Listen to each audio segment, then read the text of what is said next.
the two heavyweight teams, Egypt and Tunisia. They collided this round, and Egypt got the upper hand as they beat Tunisia by 6 points, 67-61, as you can see on the screen. So this was an overall entertaining game to watch because these are two teams, two heavyweight teams that have met not only in the FIBA stage but also in the BAL stage, as Zamalek is a team that hails from Egypt and USM hails from Tunisia, and he had like that matchup, that collision, because the last time at these two nations met was in the BAL semis, where USM got their revenge on Zamalek, and and Tunisia just came out on top. But when you look at the matchups that Tunisia has had, you could see they lost both games. They were playing with South Sudan, and it's not looking good for them. After that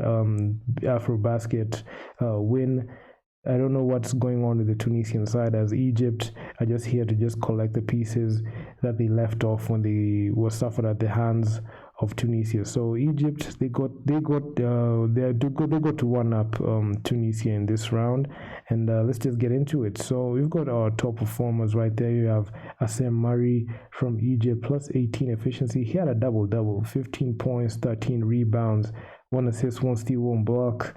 They've got Salah Medri. I know this guy from he's played in the Dallas Mavericks a while back. Plus 23 efficiency, 19 points, 9 rebounds, and 2 blocks. So overall, it was a good game to watch. As you can see, the Egyptian side, they came in pretty strong. They out rebounded Tunisia, but it was not by a wide margin of 2 rebounds. The Tunisian side were 2 rebounds shy from tying it, but overall, the Egyptian side, they shot pretty well, 55% shooting from 2-point field goals, 30% from deep, and 46% from the line, which is not a good stat. This is a team that should shoot at least 75 to 85% from the line. So shooting 46 is not acceptable.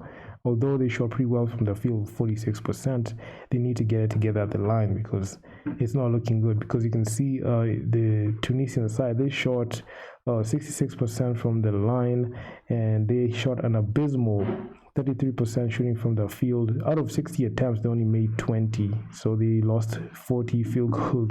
So they need to work on that as well. If you're leading in fouls like Tunisia, they led in 20 fouls, so they gave away some shots on the line and some few key possessions. Both teams are tied in 3 blocks. Egypt, not only, even if they won the game, they led in turnovers, 16 turnovers. They dished out pretty well, 11 assists, but Tunisia led with 12, and both teams are tied at 7 steals apiece. But if you look at points from turnovers, you can see Egypt just checked all the boxes. They led in points from turnovers with 21 points, they led in fast break points, 11 points, second chance points, 12 points. Points in the paint, they really dominated in the paint. Egypt just dominated Tunisia in the paint. They just made Tunisia look small, which is not the case most of the times. With 38 points in the paint and points from the bench, it was 18 points from the bench. But Tunisia won that with 20 points from the bench, but it was just a slight margin. But when you look at the overall feel for the game, there were 4 lead changes, no time. There was no time. The game was tied. But you can see the Egyptian side, they just dominated this game for 24 minutes. Tunisia 13. I mean, it was just a seesaw game because this time Tunisia were up. This time Egypt were down. So it was just a question of who was gonna flip that switch and take away this game. And Egypt just flipped that switch in the second, and there were no lead changes after the second half, because after a few minutes in the second half, Egypt just pulled away with that win, and they capitalized on the scoring slump that the Tunisian side had. So it was just an overall good look by the Egyptian side, the way they just did it. And Tunisia, I dare say, in crunch time, just didn't stand a chance against them. And you have Iba Saleh. He played 25 minutes, 18 points, shot 43% from the field, 33% from deep, 50% from the line. He had a plus efficiency of a plus 11. So the only 2 players in the Egyptian side who scored 10 points or more, we got Iba Saleh and Assem Murray. 32 minutes played, 15 points, 42% shooting from the field, 50% from the line. He had this double-double. We mentioned it earlier. He had a 15 point, 13 rebound double-double. He had 1 block as well and 1 assist. So Egypt, at least they won up Tunisia. They keep getting their revenge and picking up the pieces where they left off. So I expect another coalition between these two heavyweight teams.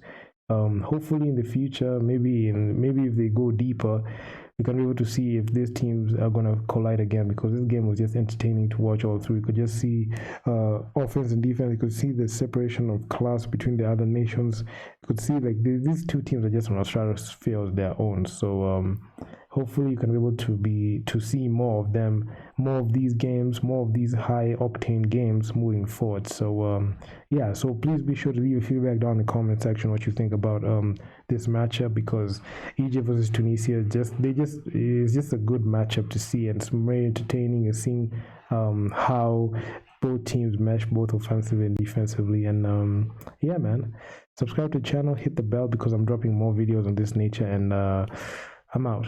Peace.